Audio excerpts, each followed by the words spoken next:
dia, como é bom estarmos aqui na casa de Deus para mais um momento de culto, na realidade, na escola, na nossa escola bíblica dominical. Nós fazemos todos os domingos pela manhã para aprendermos mais uma porção da palavra de Deus. Oremos. Pai bondoso, como é bom poder iniciar a semana logo cedo na tua casa, poder aqui desfrutar da comunhão dos santos, poder reservar esse tempo para aprendermos mais a tua palavra, como temos feito todos os domingos. Todos os domingos também pela manhã nós apresentamos a ti essa caixa com o nome de pessoas que precisam ser salvas. Nós temos orado por eles, mas a nossa oração é que o Senhor use os teus servos que estão mais próximos para que levem para essas pessoas uma mensagem através do testemunho pessoal, do testemunho de vida, para que essas pessoas sejam impactadas, que teu Santo Espírito trabalhe nas mentes e corações delas, levando realmente uma mensagem de transformação, que essas pessoas se salvem e venham congregar. Pedimos não apenas agora pela escola bíblica dominical, mas pedimos também pelo culto da noite, culto da ceia, que também seja marcado pela tua presença. Nós oramos agradecidos no nome de Jesus. Amém. Estamos chegando ao final do ano, graças a Deus por isso, né? No final do ano a gente sempre olha para frente e olha para trás para fazer aquela retrospectiva. Aí podemos dizer, como o Salmo 126, grandes coisas fez o Senhor por nós, por isso estamos alegres. E olhando para frente a gente pode ver com o apóstolo Paulo em Filipenses capítulo 3, prossigo para o alto. Tem coisas para frente para ser alcançadas, e nosso Deus que nos abençoou aqui do ano de 2023, vai continuar nos abençoando até o final do ano. Tenho certeza que dia 24 estará presente para a nossa vida, nos abençoando. Quero desde já fazer um convite para vocês. Hoje à noite nós temos o nosso culto de ceia, a última ceia do ano. Venha cear, mestre chama, vem cear. No próximo domingo, dia 10, logo depois do culto, teremos a nossa Assembleia Administrativa para a escolha da diretoria para o ano de 2024. E no dia 17 teremos o culto de Natal. Por que dia 17? Porque dia 24 algumas pessoas viajam, saem, vão para as suas famílias, a gente deixa livre, mas terá culto normal dia 24. Nós comemoraremos o Natal no dia 17. Queremos contar com a presença de todos, certo? Vamos lá no nosso estudo da carta aos Hebreus. Hoje nós temos um gráfico para iniciarmos o capítulo 4 da página 20. O gráfico está na página 19.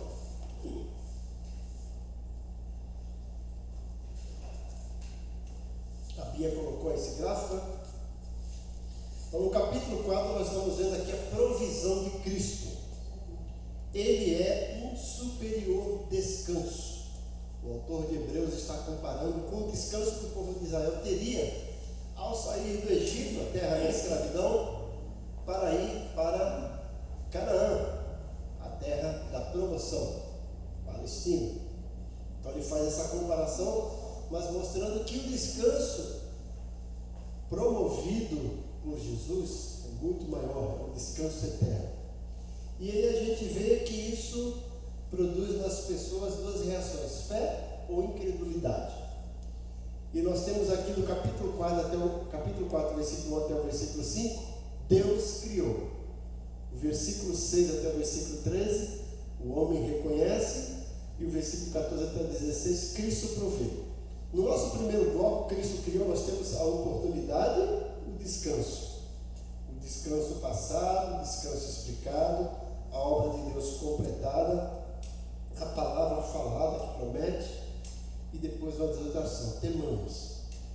No segundo bloco, a gente junta tudo, enquanto um é o descanso passado, esse é o descanso permanente. Aí nós temos duas divisões: descanso incentivado e descanso adentrado. Nossas obras cessam, a obra de Deus continua. A palavra escrita revela, a palavra encarnada aceita. E o desafio é esforcemos-nos e acheguemos. Agora vamos ver esse gráfico gradativamente, né? E mais detalhadamente a partir da página 20. 16 versículos vai falar sobre a provisão de Cristo. O autor traz para os leitores iniciais a quem ele escreveu, o Espírito Santo traz para nós essa visão clara e detalhada do que é a provisão de Cristo, contrastada com a provisão que Deus tinha dado para o pessoal que estava lá no Egito, que ia para a terra prometida. Lendo aí, página 20. Para o cansado, o descanso é uma pausa deliciosa, não é? Quando você pode, né? Você está cansado, você vai e fala assim: olha, eu queria tirar um dia de descanso. Você descansa, né? Aquele frescor, isso é gostoso, né? Deus criou os céus e a terra em 6 dias. E no 7, o que ele fez? Descansou. Deus precisaria descansar? Não. Mas ele fez isso para nos ensinar uma lição, que nós precisamos de descanso, que tem tempo para tudo, certo? E nós temos que aproveitar essas nuances, essas maneiras de Deus nos ensinar. Tudo que ele faz tem um propósito. Então, como eu disse, ele fez o mundo em 6 dias. Ele podia fazer isso assim, ó, e fazer um dia só. Por que ele fez em 6 dias? Para nos ensinar que nós precisamos dividir as nossas tarefas para não nos cansarmos, fazer aos poucos. E olha, Deus é tão sábio que, se você prestar atenção na obra da criação, está lá, ele fez algo no primeiro dia e ele usou o dia todo. Foi isso? Não. Foi a manhã e a tarde do primeiro dia. Aí o segundo dia, foi a manhã e a tarde do segundo dia. Manhã e tarde, o que ele fez à noite? Descansou, nos ensinando que o nosso corpo precisa diariamente de descanso, né? A cada período de 24 horas a gente deveria ser no mínimo 8 horas de descanso. E aí a cada período de trabalho de 7 dias, nós precisamos de um descanso. Chegou alguém ali, se alguém puder receber.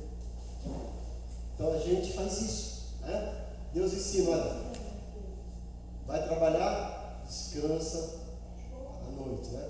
Tem pessoas que fazem turno de revezamento, mas descansa um dia, descansa um dia. Chega no final de semana, tira no mínimo um dia para descansar.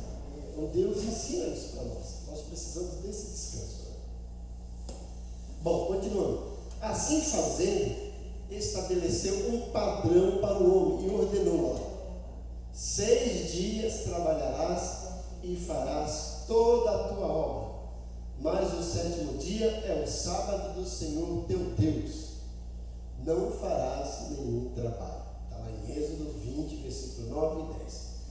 Assim, o conceito de descanso vem desde a criação. Então, Deus já tinha em mente isso.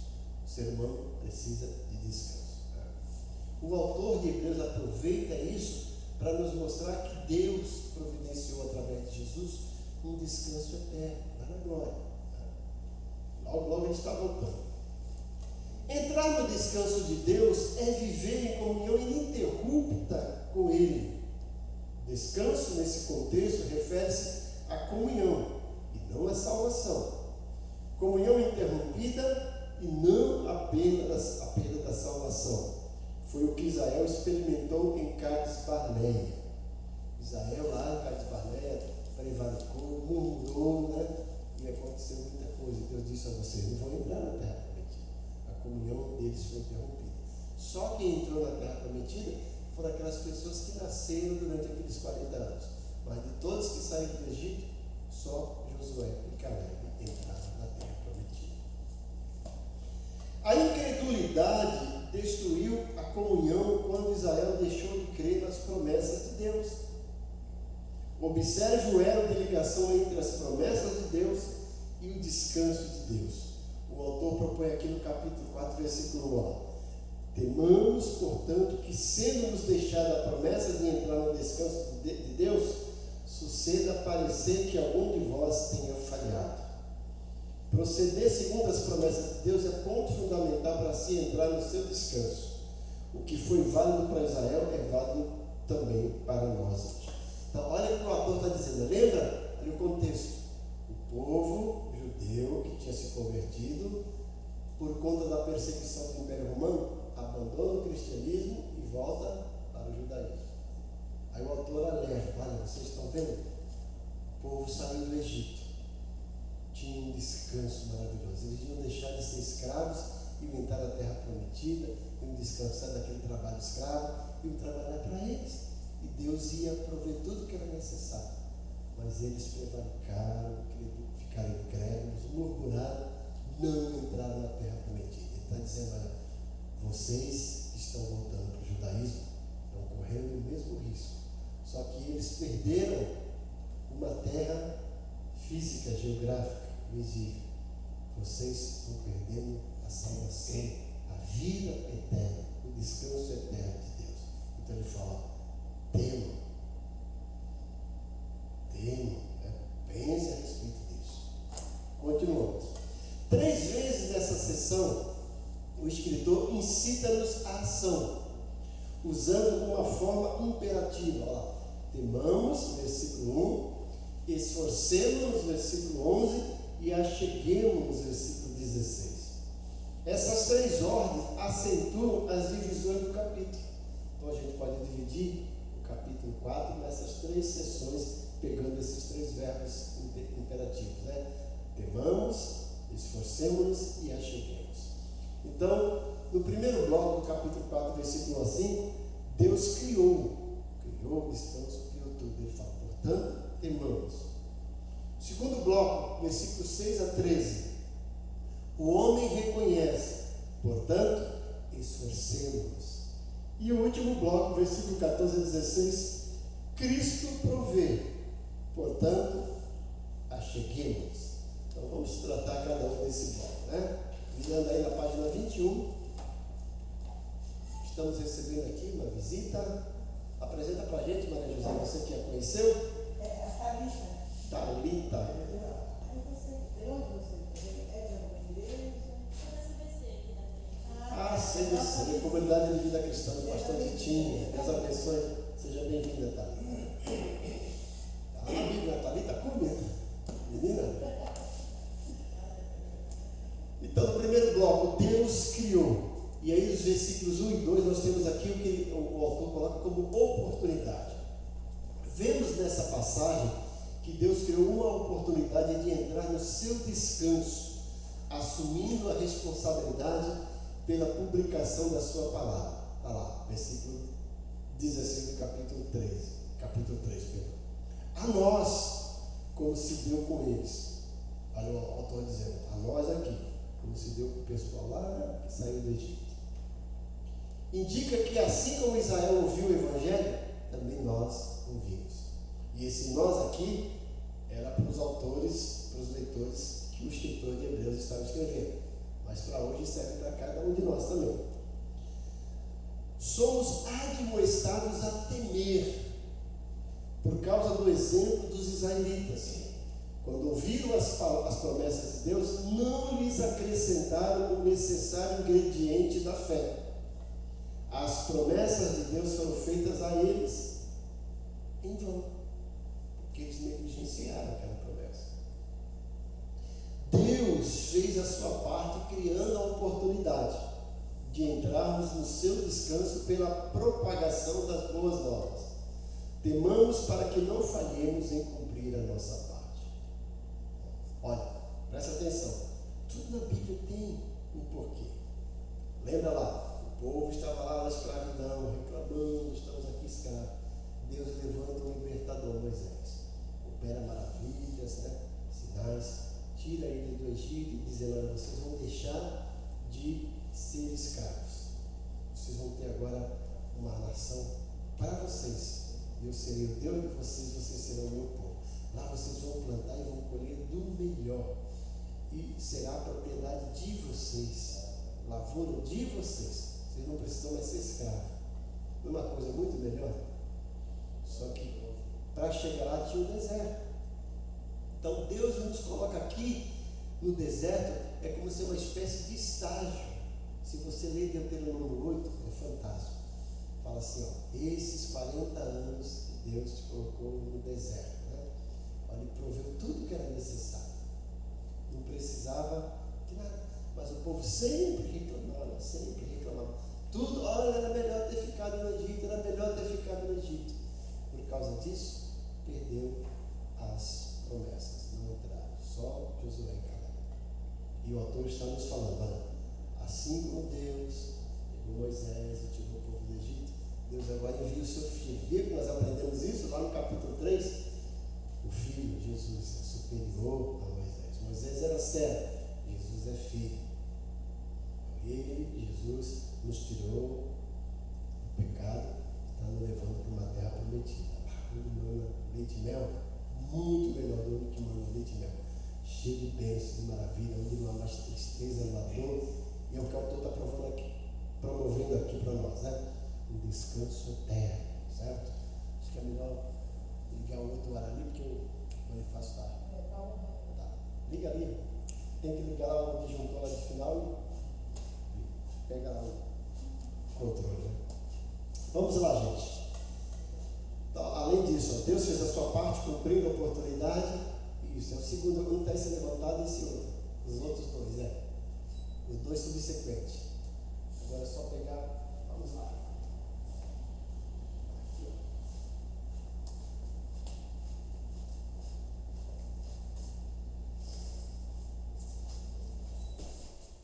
Então, no versículo 3 ao do versículo 3 ao versículo 5 do capítulo 4, temos aqui essa outra subdivisão. Essa passagem emprega a palavra descanso em 3 sentidos, como veremos no gráfico a seguir. Eu ia colocar ali, né? Olha, gente, gráfico. Nós temos o descanso na criação, na coluna à esquerda, na coluna do meio, o descanso em Canaã, e na coluna à direita, o descanso continuado. Veja que ele faz essa comparação. O descanso na criação foi provido na criação. O descanso foi completado, Deus terminou a obra, Deus prometeu. Veja que lá na criação do mundo, como eu falei, Deus fez o mundo em um dia só? Não, em 6 dias. O que ele fez? No 7º, descansou. Ele trabalhou o dia todo? Manhã e tarde, descansou. Deus precisa descansar? Não, mas para nos ensinar. E o autor está colocando isso, nós estamos aqui trabalhando para Deus, mas um dia vamos descansar eternamente com Deus. E aí ele compara agora o descanso da terra de Canaã. Não entraram nesse descanso físico, de todos que saíram do Egito, só Josué e Caleb entrou. Sentiram que tinham de fazer mais. Por quê? Por causa da incredulidade. E agora o descanso continuado que Deus promove para aqueles que receberam Jesus. Podemos entrar num descanso espiritual. E não temos que fazer nada. Deus já fez tudo. E a gente só precisa responder com fé. Enquanto o povo lá, que saiu do Egito, respondeu com incredulidade e não entrou, se nós respondermos com fé, vamos desfrutar do descanso eterno. O descanso na criação. Na criação, Deus proporcionou descanso para o seu povo. Israel não entrou em Canaã, a expressão do descanso de Deus, mas temos a promessa que podemos entrar no descanso que foi provido. A provisão para o nosso descanso foi completada na criação. Israel tinha a manifestação física da terra prometida, que era o cumprimento da promessa de Deus. Para nós, o descanso de Deus assume uma dimensão espiritual, porque abrange a comunhão com Ele. Então, Deus providenciou tudo que Israel precisava para entrar na terra prometida. Deus providenciou tudo que a gente precisa para entrar na nação celestial. Virando aí na página 22, Deus terminou a obra. Terminou a obra na criação, terminou a obra no deserto, e Ele com certeza vai terminar a obra em nós. O apóstolo Paulo fala: tenho por certo que aquele que começou a boa obra em vós há de aperfeiçoá-la até o dia de Cristo Jesus. Se não me engano, é Filipenses capítulo 1, versículo 6, ou capítulo 3, versículo 6. Tá? Então Deus terminou a obra. A vitória sobre os gigantes, tá? Números, versículos 13 e 14. Tinham inúmeros inimigos, tinham até gigantes, mas o povo venceu, né? Você vê que eles vão, aqueles 10 espias, na verdade vão 12 espias para observar a terra de Canaã. E quando voltam, 10 trazem um relatório catastrófico, amedrontador. Olha, nós não poderemos entrar lá as cidades são numerosas, tem muitas muralhas, né, bem altas, e lá habitam gigantes que são como gafanhotos aos nossos olhos. Para vocês terem uma ideia, para carregar um cacho de uva precisa 2 homens. E o povo entrou em desespero. Mas aí 2 homens, Josué e Caleb. Olha, gente, a terra é maravilhosa, vocês precisam ver. Lá tem gigantes mesmo. Para vocês terem uma ideia, o que eles produzem precisam de 2 gigantes para carregar um cacho de uva. E se nós somos fiéis a Deus, Deus vai nos dar essa terra. Olha a diferença. 10 viram coisas negativas. 2 viram a mesma coisa, mas trouxeram de uma forma positiva. E aí aconteceu tudo aquilo, incredulidade, mas Deus honrou a fé desses 2 homens. Né? E o povo de Israel entrou lá. Entrou naquela terra de gigantes. Aqueles muros que eram indestrutíveis aos olhos dele, eles precisaram lá de bomba atômica, nem tinham naquele tempo, né? Simplesmente rodear a cidade. E depois foi destruída mais à frente. Né? Os israelitas deviam possuir a terra, o que vieram a fazer 40 anos depois, sob a liderança de Josué. Mas Israel assumiu uma responsabilidade pesada demais, supondo que eles e não Deus teriam de derrotar os gigantes. Veja, são gigantes, nós não conseguiríamos derrotar. 10. Aí Josué e Caleb, são gigantes, mas Deus vai derrotar através de nós. Olha a diferença. Não somos nós, é Deus. O erro de Israel ensina-nos que a comunhão com Deus no dia a dia só é possível por causa do que Deus fez. A nós compete simplesmente crer nessas promessas divinas. Na criação, Deus prometeu a existência de um descanso. Israel, às portas de Canaã, respondeu com incredulidade. Devemos crer nas promessas de Deus e reagir com fé em vez de imitar Israel. Olha, gente, já tem um exemplo negativo. Não vamos seguir esse exemplo negativo, que a gente sabe onde vai dar. Então, vamos seguir avante. Há um ditado que diz que o homem inteligente aprende com os seus próprios erros, mas o homem sábio aprende com os erros dos outros. Ele nem precisa esperar para errar para aprender. Se ele já viu que o outro errou e não deu certo, opa, nem vou fazer. Né? Isso é ser sábio. Né? Então, seremos sábios, muito mais do que inteligentes. Descanso de Canaã. O descanso que Deus proveu para Israel em Canaã foi assunto do capítulo 3 de Hebreus. Aqui o escritor examina de mais perto o descanso da criação, do versículo 3 ao versículo 5 do capítulo 4. Toda a obra de Deus estava concluída desde a fundação do mundo. A história é um mero desdobramento do que Deus realizou no princípio.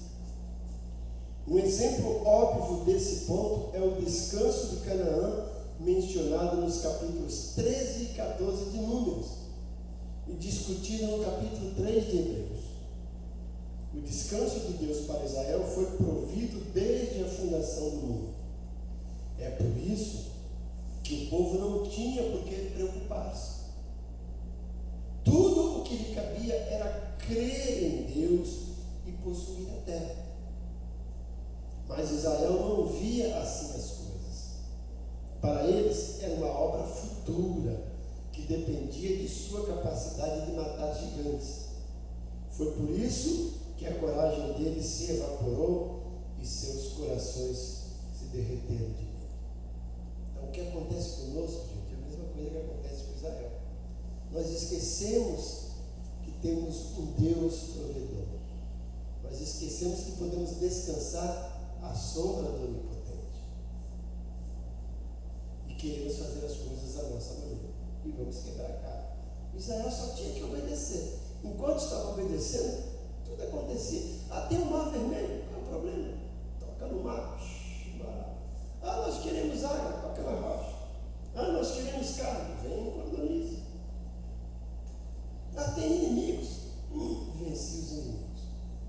Mas o povo de Israel sempre murmurava: era melhor no Egito, era melhor no Egito. E aconteceu o que aconteceu. Continuando aí.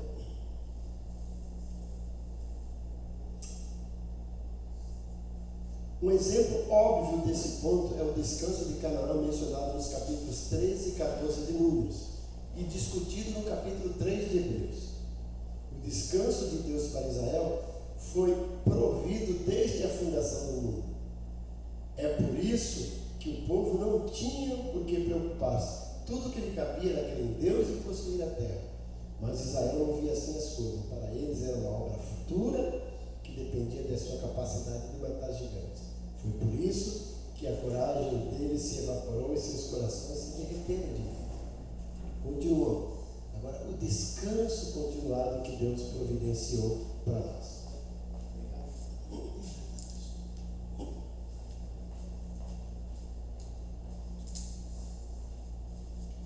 Observe que Moisés registra acerca da criação. Cada um dos 6 dias da criação termina com a frase: houve, tarde e manhã. Aquilo que eu tinha dito a princípio. Está lá no versículo 5, no versículo 8, no versículo 13, no versículo 19, no versículo 23 e no versículo 31 do capítulo 1. Foi a manhã e a tarde.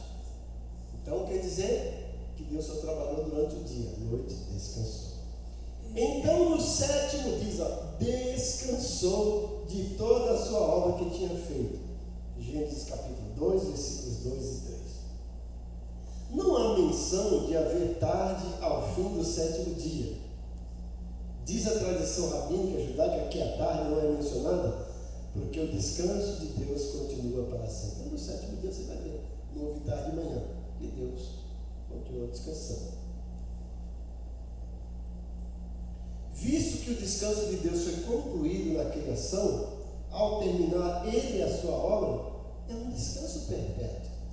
É por isso que o autor diz: resta um repouso para o povo de Deus. Está lá no versículo 9 do capítulo 4.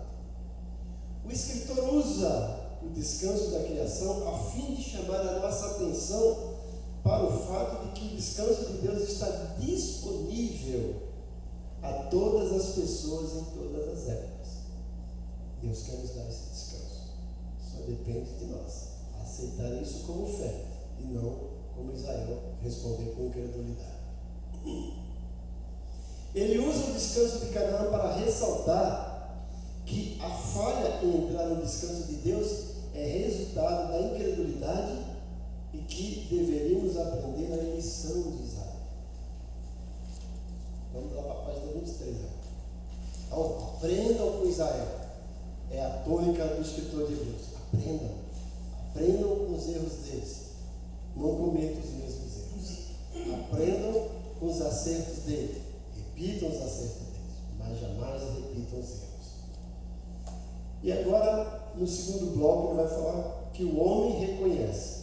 Nós temos aqui algumas divisões. Primeiro, o descanso é eterno. O homem tem que reconhecer isso, que o descanso de Deus é eterno. Para provar a afirmativa de que o descanso de Deus é eterno, o escritor cita o Salmo 95, versículos 7 e 8, em que Davi se refere ao descanso de Deus, no versículo 7. Lembremos que após os 40 anos de peregrinação no deserto, Josué conduziu os israelitas à terra prometida que representava o descanso de Deus. Põe aí, Salmo 95, versículos 7 e 8 para lermos isso.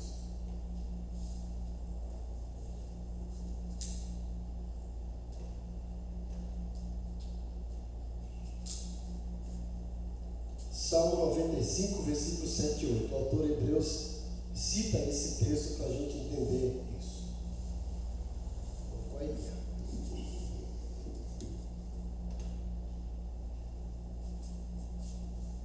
Salmo 95, versículos 7 e 8. Olha lá. Porque Ele é o nosso Deus e nós povo do seu passo e ovelhas da sua mão. Se hoje ouvirdes a sua voz, não endureçais os vossos corações, tribulações, assim como no dia da provocação e como no dia da tentação no deserto. O que o povo fez? Provocou Deus aí, endureceu o coração. O salmista está dizendo: olha, não façam isso. O autor de Hebreus lembra desse texto do salmista: olha, não façam isso também. O argumento do escritor é que se Josué tivesse proporcionado ao povo o único descanso que Deus tinha em mente, anos mais tarde Davi não teria feito a referência a outro descanso. Então, o que é o que o escritor está dizendo? Aquele descanso que Deus tinha provido para o povo de Israel era um descanso temporário. Davi entendeu isso, que ainda faltava esse descanso eterno. E agora o autor de Hebreus está dizendo: esse descanso eterno continua na mente de Deus, Ele quer dar para nós. Mas lembra do descanso passageiro, temporário, lá da terra prometida, que durante o deserto o povo endureceu o coração? Aprendam com ele, não façam isso, senão também vocês vão perder o descanso, e não é um descanso passageiro, é um descanso eterno. Então, assim o escritor conclui: resta um repouso para o povo de Deus. O descanso de Deus está disponível a todas as pessoas, em todas as épocas, que buscam entrar nele pela fé. Exigências para desfrutar desse descanso. Versículos 10 e 11 do capítulo 4. O autor diz lá no versículo 11: esforcemos. O que a gente tem que fazer? Só se esforçar, porque o resto Deus já providenciou. O esforço aqui referido é o da fé. Esforcemos para manter viva a nossa fé. Versículo 12 e 13, ele mostra que esse descanso foi manifesto pela palavra de Deus. Estranhas palavras essas colocadas no meio de uma explicação do descanso de Deus. Por que figuram nesse contexto? Como se encaixam ali? Até parece que o escritor está mudando de assunto. Na realidade não está, né? Ora, o contexto desses versículos trata da nossa permanência na presença de Deus dia após dia, numa comunhão ininterrupta. Se procuro evitar a presença de alguém que me possa ver como eu sou em toda a minha pecaminosidade, por que não aplico isso a Deus, especialmente sabendo que Ele é e também é meu juiz? Ele é Deus, mas também é meu juiz. Em resumo, por que desejaria eu entrar no seu descanso? Não seria melhor evitar a sua presença? As respostas a essas perguntas estão em ver o que Cristo já proveu. Então ele está dizendo: olha, a gente às vezes não quer esconder os nossos erros das pessoas que a gente ama. Então, pensando em Deus, se fosse uma pessoa, nós deveríamos esconder o nosso erro dele, né? Mas não tem como esconder. Ele é um Deus que sabe tudo. Então o que a gente tem que fazer? Não esconder. Confessar o nosso erro a Deus, pedir perdão, né? E se acertar. Porque Ele é poderoso para nos perdoar e nos dar força para vencer as dificuldades. Então, Cristo provê, versículos 14 a 16. 3 motivos são apresentados em virtude dos quais podemos entrar no descanso de Deus, muito embora a sua palavra nos manifeste na sua presença. Versículo 14: mediação. Existe alguém que foi o mediador, o intermediário para isso. Nosso grande e sumo sacerdote, Jesus Cristo, está no céu como intermediário entre Deus e nós. Ele é o nosso advogado de defesa perante o trono do juízo de Deus. Como filhos de Deus sujeitos a recair no pecado e na incredulidade, temos Jesus, nosso advogado de defesa, que continua a defender a nossa causa dia e noite perante Deus. É por isso que não temos motivo para ficar de fora do descanso de Deus. Olha, o povo de Israel ficou de fora, porque foi incrédulo. Podia se arrepender.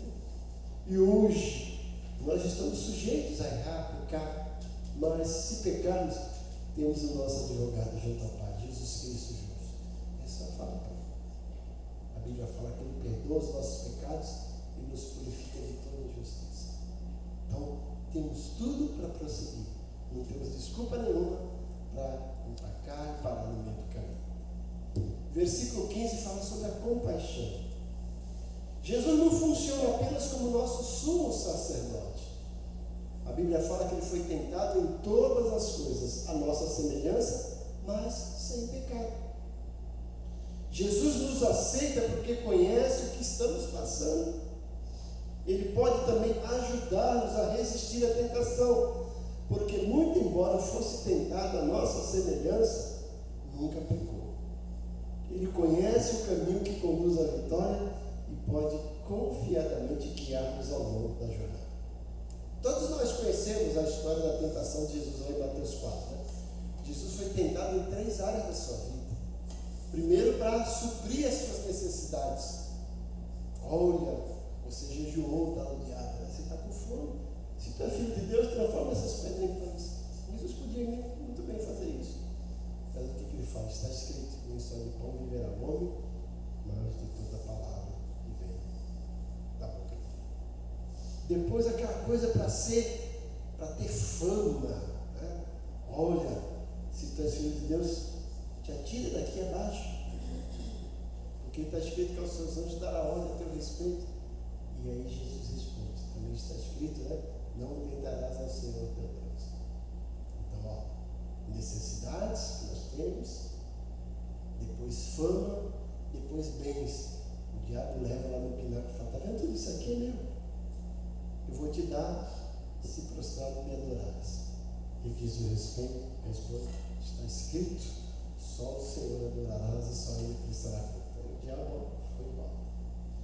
Todas as áreas da nossa vida Jesus foi tentado e venceu. Como homem. Isso significa que nós podemos vencer. Porque nós temos Ele que sofreu e está intercedendo ao Pai a nossa destra. A destra do Pai intercedendo ao nosso favor. Então a gente pode, porque Jesus já venceu. Versículo 16, né? O quadro que temos diante de nós nessa passagem é de uma antiga sala do trono. Nos impérios do Oriente Médio, durante os tempos bíblicos, só uma pessoa tinha permissão de entrar na presença do rei sem ser convidado: o filho primogênito, herdeiro do trono. A própria rainha não podia entrar na presença do marido sem convite. O livro de Esther exemplifica esse fato de maneira viva. Então, aqui tem 2 colocações. A primeira é essa, né? Só quem podia entrar naquela sala que antevia a sala do trono do rei era o filho, nem a rainha. A rainha tinha que pedir permissão, né? Ou então, como aconteceu com Esther, ela foi lá. Se o rei não estendesse o cetro, morte na serra. Né? E o autor está nos levando para entender isso. Quando ele diz no versículo 16: entremos com ousadia. Coloca o versículo 16 aí, para a gente entender. Hebreus 4,16. Para entender melhor esse quadro, para a gente ter acesso. Hebreus 4,16.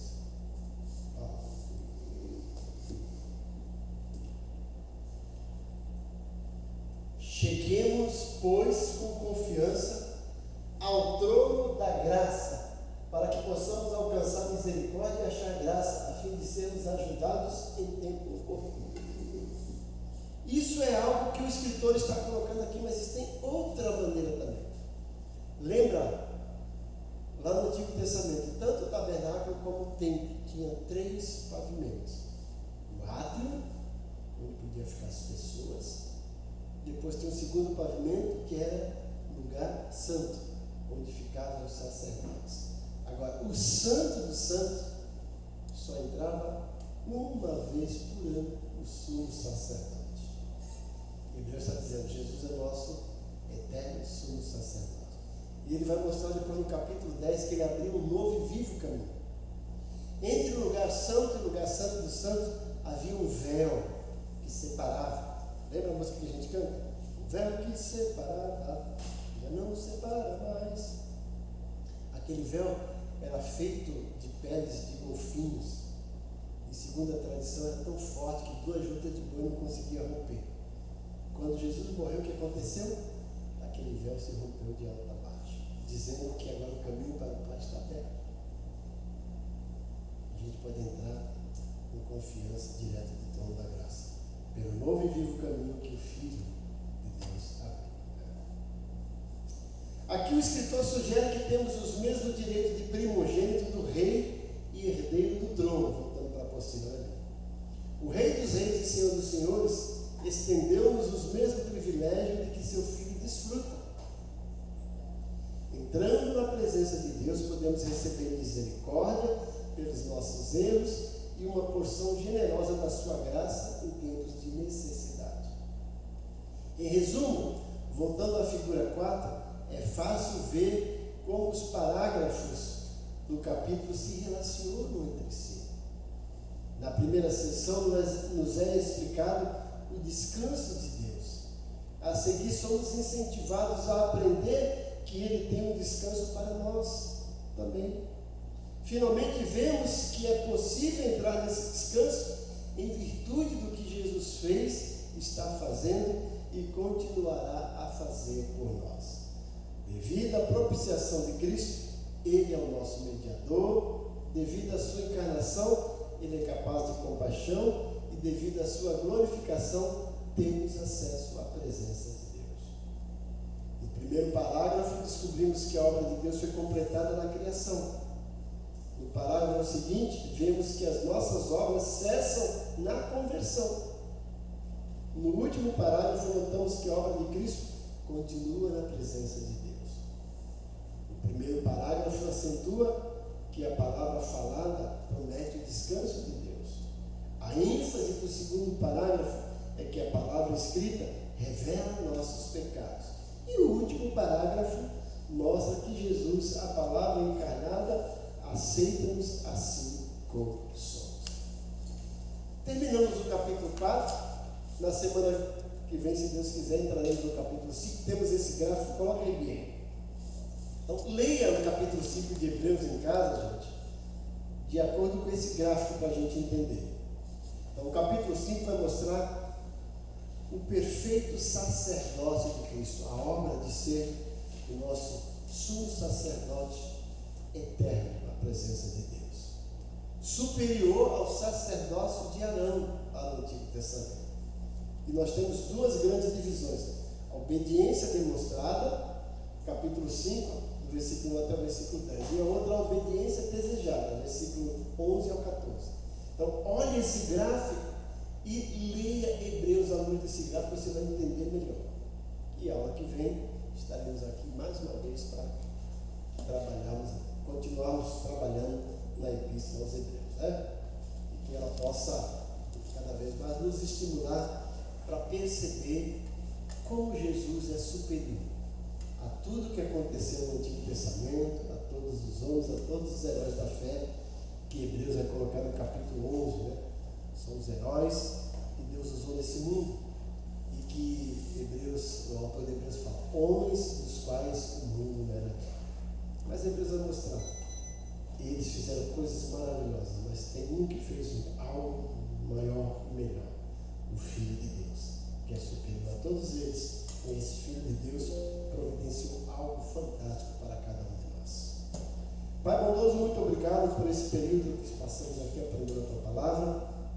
Leva-nos agora para os nossos lares, nos dê um dia abençoado e nos traga a noite para um culto abençoado na tua presença.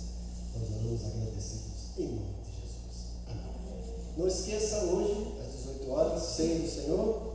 Domingo que vem, nós temos culto e depois a Assembleia Administrativa para a liderança, a escolha da liderança do ano que vem. E no dia 17, culto de Natal. No culto de Natal, vamos ter uns comes e bebes, traga alguma coisa para a gente durante o culto, no final do culto, fazemos um momento de confraternização. Que a graça do Senhor Jesus, o amor de Deus Pai e a comunhão do Espírito Santo seja com todos. Ebenezer? Quem trouxe sua oferta, coloca aqui, Mateus, passa que esqueci, né, que hoje não